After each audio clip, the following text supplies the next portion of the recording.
Oh my gosh, ang puti. Para naman pumantay sa kulay ko, no? Dahil ang layo ng kulay ng mukha ko dun sa leeg ko. Bronzer siya. So, bronzer with contour siya. I've got the shade Hot Fudge. Ito yung bago nilang shade. Yes. First time ko lang magta-try ng product nila. And yes, this is the first product that nakapukaw ng attention ko. Ganun. Chu-chu.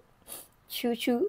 Chuwa, chu-chu, chuwa, chu-chu, char. Kasi naman, una sa lahat, ang ganda ng packaging niya. Sobrang cutesy. This is the Heart Blush Duo. Yung isang ganito nila is 7 grams. Nandito naman sa likod yung kanya. Oh my gosh, butik na malaglag. Ayan siya, guys. Tapos meron siyang mirror. Dalawa yung shade niya. Isang warm and isang cool tone. Na-try ko na to actually. And I'm so loving it. Actually, nung college ako, ganitong warm yung lagi kong hinahanap for a bronzer. Ito naman mga bakla, contour, pwede siyang gamitin individually, depende sa bet nyo. So ako kasi, pag ginagamit ko siya for contour, lalo na dito sa aking nose, I use this one. Yan siya. Nalagay ko siya dyan sa aking nose line.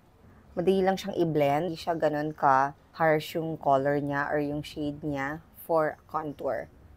Diba? Saka ko siya ginagamit both for the bronzer. Ayan, pareho na sila. Diyan. Para mabul siya dun sa aking kulay. Sobrang puti and sobrang flat nung aking muka. Because of the shade na na-order ko dun sa aking cushion, kita nyo, nagkakaroon na siya ng shadow. Ganyan siya. Malaking brush kapag yung cushion yung gamit ko. Kasi ngayon mukha ko, diba, sobrang puti. Ginagamit ko yung bronzer for my eyelids. Ganda, diba? Diba? Pumantay na siya.